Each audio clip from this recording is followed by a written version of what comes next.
Oh! Ayan mga kalaro. So ito, ano tayo ngayon? Dito muna tayo sa office muna natin. Dito tayo mag-vlog. So ito, teka lang ha. Pakita ko lang sa inyo itong laga ko dito. Ito. Oh. Mag-hi ka sa kanila. So ayan. Ay, nalulula siya mga kalaro. Ito. Hello. Isang Rio to. Oh, ayan. Teka, pambantay natin ng ating mga ibon yan. Ayan. So, welcome to our channels. So, shoutout sa lahat. Saka, huwag nyo kalimutan mag-like, share, subscribe. Saka, pinutin yung notification bell button para updated kayo sa mga videos na ginagawa natin. Saka, syempre, itong channel to para sa newbie, 10 years newbie.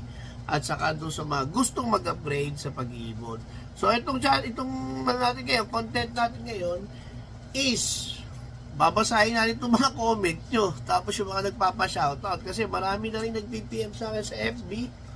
Tapos iba nagsasabi na hindi naman nababasa yung comment at saka hindi na siya shoutout.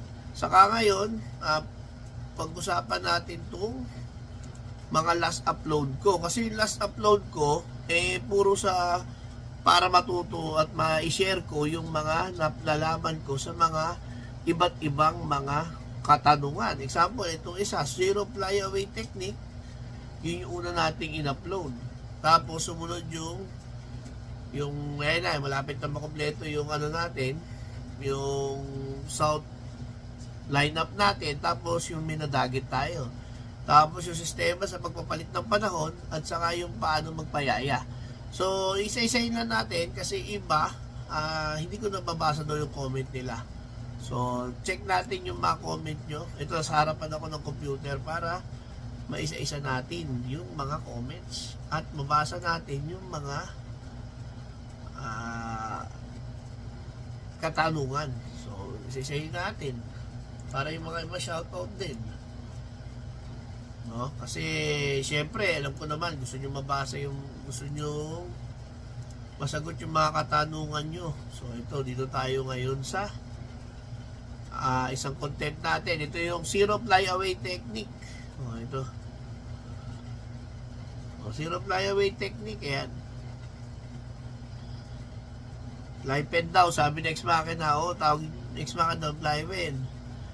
Yung may mga marami dito nangihingi ng ito, may pahingi naman ng panimula. Mga kalaro, kung sa panimula kasi, tapos di mo rin matututukan since, syempre, tawag dito, mukhang gusto mo lang ng paniwala sa pangarera. So, suggestion ko sa inyo kalaro, maganda talaga pag-readyhan nyo ng budget yan. Kuha kayo ng ibon, kuha kayo sa mga idol yung fancier, tapos doon kayo magsimula para sigurado. Kasi normally, kung hindi man sa akin, kung sa iba kayo maghihingi ng mga panimula at sa ano, malamang ang ibigay sa inyo yan, yung mga, syempre, yung mga pinakaayaw nila, sa kayo may mga diferensya o parang tag dito, yung hindi nila type talaga, pwedeng ibigay, no? Kaso pag doon ka magsisimula as fancier, medyo mahirapan kasi kung yung mga yan, nasa selection kasi tayo kalaro So kapag namili tayo, tapos yung mga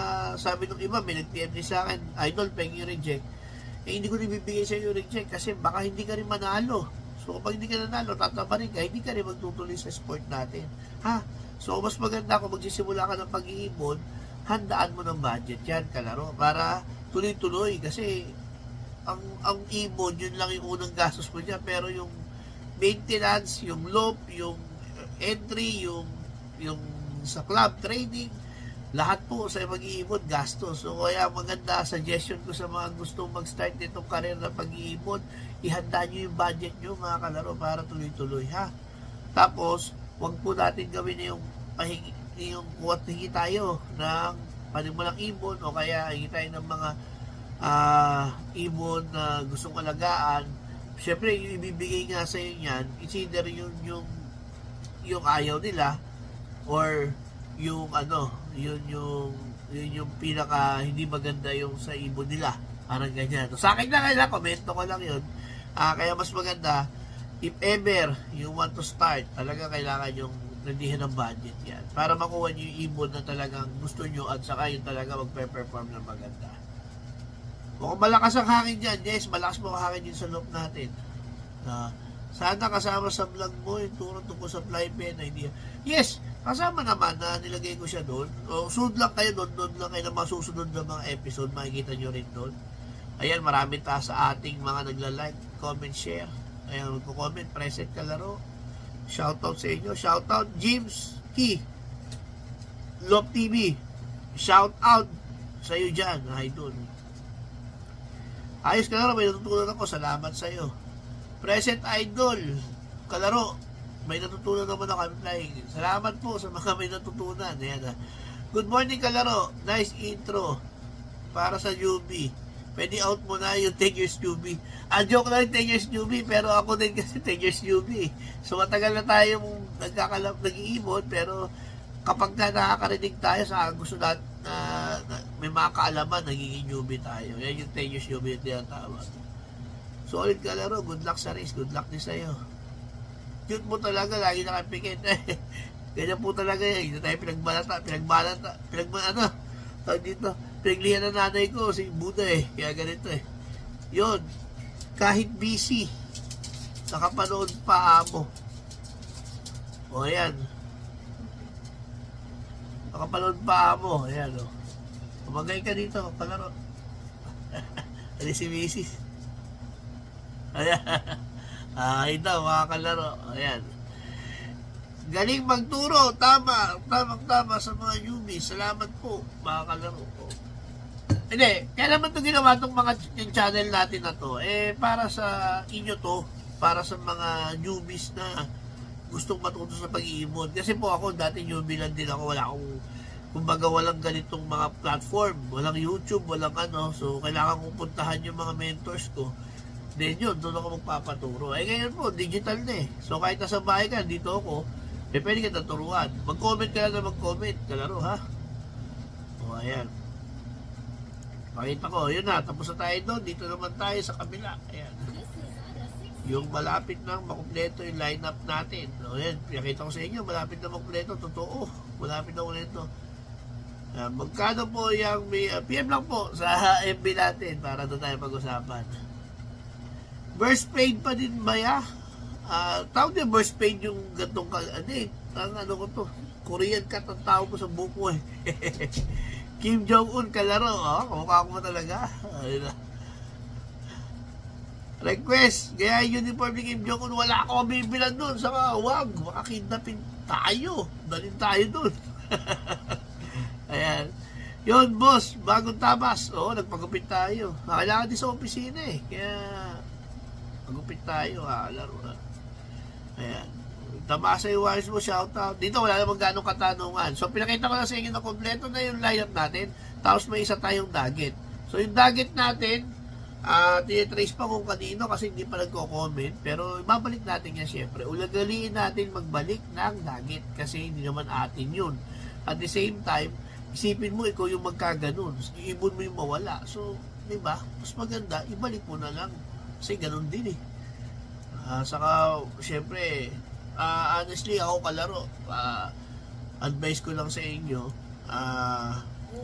hindi ako nag-aalaga nung hindi ko, yung kagaya nun maligaw, tapos hindi ko siya ginagawa kasi, hindi natin yung bloodline, sumunod, kawawa yung owner, tapos sumunod, mayroon naman tayong ibon, so, yung mga ganyan, kailangan natin talaga ibalik. So, marami nag-PPM nung pinost ko siya, na akin na lang, idol, akin na lang. Siguro, pag nalaman natin may-ari, sinabi pamigay, hindi pamigay natin. Ha?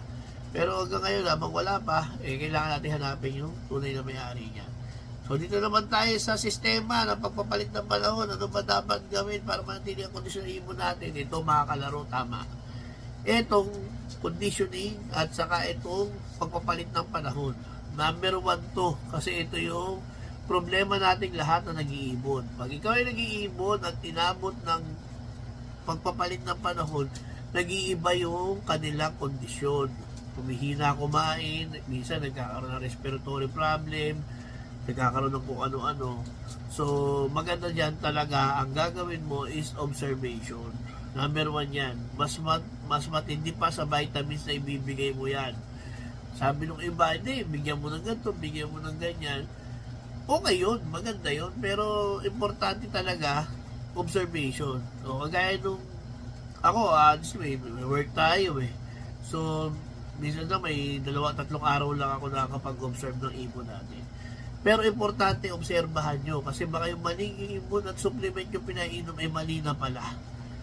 So saka individual yan. Pag meron kasi dyan na ibon, ako pare-pare silang pinapainom ng supplement as maintenance para hindi tamaan, minsan may mga 2-3 tinatamaan. Parang tayo lang din. Kunwari, 10 tayo sa bahay. Lahat tayo kumakain ng isang pagkain. Lahat tayo, sabihin na natin, isa lang ang vitamins nating lahat. Pero minsan may sinisipon, minsan may nilalagnat. Ganun din po ang pag-iibon. Ngayon, yung sinisipon, nilalagnat, yun umiinom ng individual vitamins na ginagamit para hindi kayo makahawa sa iba. Pero pag hinayaan mo yan, isang buong pamilya kayo, nilagnat ang isa, tapos hindi mo pinainom ng gamot yung may lagnat, lahat kayo lalagnatin. Ganun yun. So, kailangan, importante na check natin yung nila, yung galaw nila, yung sitwasyon nila. Ayan, so basahin natin dito. Ayan, babasahin natin yung mga comment. Oh. Madaming present dito, maraming nagpupuso. Tag-ulan, tapos na tapos na. Nagbi-breed pa lang ako. Yun, mga kalaro, kung inabot ka ng tag-ulan, tuloy-tuloy mo lang, pero bantayan mo. Kasi baka biglang mag-off yung breeder mo, bumigay. Kalaro, nasabi mo na ba kay ex-makina, bonjing siya. Nasabi ko na, piniyam ko. Basher ka siguro ni paring ex-makina. Okay na, salamat. Tatambay ka dito sa aking channel. Malapit na ako mag-10 years newbie. Yun, umares tayo. Tag-ulan nga, idol. Stop breeding muna ako. Yun, may isa nag-stop breeding na. Shinobi Pigeon TV. Yan. Solid talaga kalaro. Pa-shoutout naman dyan. Popcorn. 1870. Shoutout sa'yo. Bagong pungas bagong pungas tayo. Ayos ba? Ingat lagi. God bless. God bless din sa'yo. Good luck kalaro. Salamat po sa lahat ng nagko-comment na mga good luck, lahat na nagpapasalamat sa naituturo ko sa kanila o nasishare ko. Salamat din po. Ayan nyo, sana din pong bubutihin. Kung may katanungan kayo, mag-comment lang kayo. Kalaro, salamat sa tips. Salamat, Loplay. Ayan. So, yun. Basahin natin. This is the best video kalaro. Straight to the point and tips. I'm a fan from Australia. Jepois 128, shoutout sa'yo. Salamat layo yan. Australia. Present idol, victory talaga. Yan. Kapag nagpatuka, at may natira, ito. Lee Daniel de la Cruz, present idol. Tanong lang, kapag nagpatuka at may natira, pwede pa ba ibalik yun sa lagayan at ipakain mo sa kanila? Ako, yun ang ginagawa ko kalaro. Pag may natira, ihalo ko doon sa lagayan ko ng patuka, ihalo-halo ko ulit sila, ipapatuka ko ulit. Kasi, hindi ko muna iniiwan ng magdamag. Kasi pagising kinabukasan, tutukain nila yon, masisira yung kanilang yung system sa pagpapakain. So, ginagawa ko, pag may natira ng gabi, ilalagay ko doon sa lagayan ng patuka, tapos papatukain ko nila bukasan ng umaga. Ayan dito na muna tayo magtatapos. Shoutout sa lahat ng tagapagsubaybay. Shoutout sa mga hindi nagsasawang mag-comment, mag-like, share, and subscribe. Maraming salamat sa inyo. So may mga naka-line up tayong palof visit mga kalaro. Medyo busy lang sila. So tayo naman yung nagpapaschedule sa kanila. Lahat ng mga idols natin. Kasi alam niyo naman, 10 years newbie tayo. Gusto natin yung matuto. Salamat. Mag-subscribe na kayo mga kalaro Okay na. Bye!